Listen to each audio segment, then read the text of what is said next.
This was probably the biggest cake that I've ever made. And apart from the cake, there were some more bits which made it a little bit more difficult, but I'm going to tell you about those in a little while.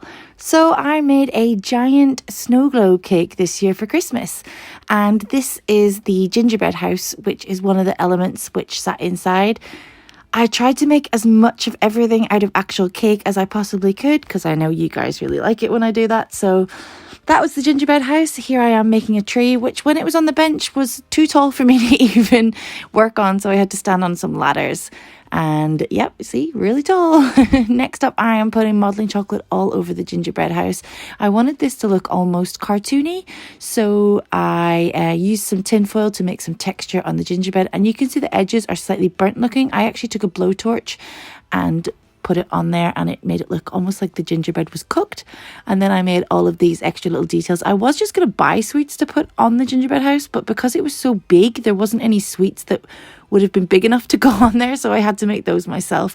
So these are some little modelling chocolate gumdrops, and I've rolled them in sugar to make them look more realistic. Now onto that big giant bit of cake that I told you about. This cake was huge.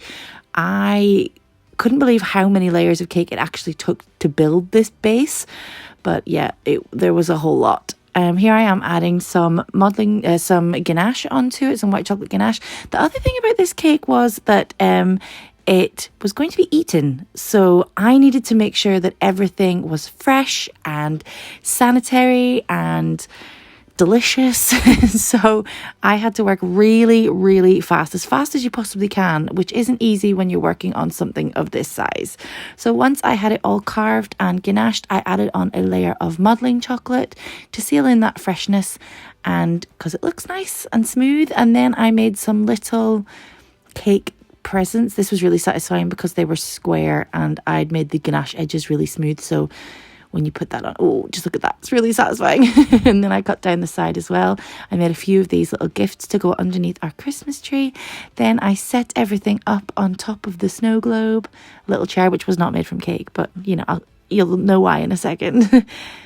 And there it is, a ridiculously big snow globe cake, which I am really, really proud of. I think that we did a really good job.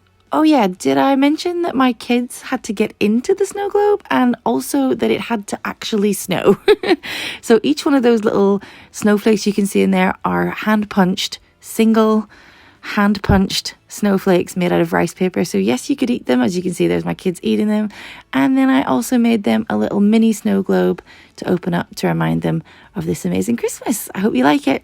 Thanks, guys.